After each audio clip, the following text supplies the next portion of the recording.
বলতে পারো আমি এতিম। বিদেশে থাকাকালীন তোমার সাথে কথা বলে মনে হয়েছে তুমি অনেক ভালো মনের একটা মানুষ। তোমাকে পেলে আমার জীবনে হয়তো আর কোনো অপূর্ণতা থাকবে না। আর ভাইয়া একটা কথা বলতে চাই, আসলে দেশের পরিস্থিতি তো খুব বেশি ভালো না, আপনি জানেন। এই অবস্থায় আসলে কোনো অনুষ্ঠান করা ঠিক হবে না। আমি চাচ্ছিলাম যে আগামীকালই কাজী অফিসে আমরা বিয়েটা সেরে ফেলতে।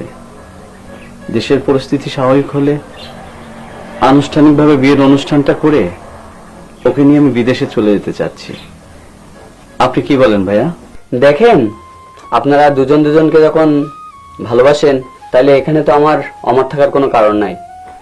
আর যেহেতু আপনার অনেক সয় সম্পত্তি আছে, আমি বিশ্বাস করি যে আমার বোনটা আপনার কাছে অনেক সুখী থাকবে। আর তুই কি বলিস বোন? ভাইয়া, তোমরা যেটা সিদ্ধান্ত নিবে সেটাই আমার সিদ্ধান্ত। আমার আর কোনো আপত্তি নেই। আলহামদুলিল্লাহ। আমি তাহলে আজকে আসি, আগামীকালই তাহলে কাজী অফিসে বিয়ে হচ্ছে। ঠিক আছে। আসসালামু আলাইকুম। ওয়ালাইকুম আসসালাম। তাতে সমস্যাটা কোথায়? কথা বলাতে কোনো সমস্যা নাই। সমস্যা হলো আমি যখন আপনাদের বাড়ি থেকে বিয়ের কথা বলে বিদায় নিয়েছিলাম। কি অ্যাক্টিংটা কেমন করলাম? স্বামী থেকে আরে, ভাই। তুমি তো পার ভাই, বুঝতে হবে না স্বামীটা কার। তুমি যে আমার স্বামী হয়ে ভাইয়ের অ্যাক্টিং করেছো সেটা তো কোনোদিন বুঝতেই পারবে না।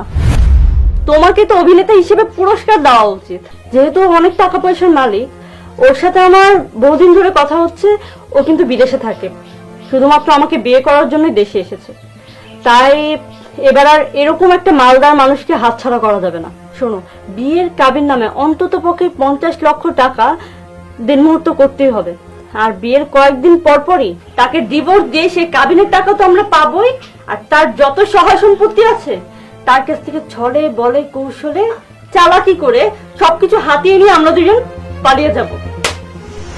আর এই কথাগুলো না আমি বাইরে থেকে দাঁড়িয়ে সব শুনেছি।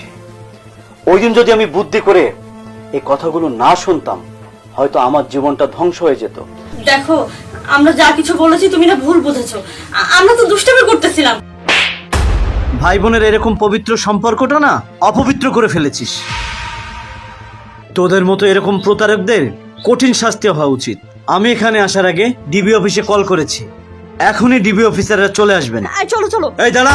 এই দাঁড়ান, আপনাদেরকে আমরা অনেকদিন যাবত খুঁজছি, চলুন। অফিসার, এই সে দুই প্রতারক, এদেরকে ডিবি অফিসে নিয়ে যান। তুমি একটু বুঝে বলো না। Sir sir sir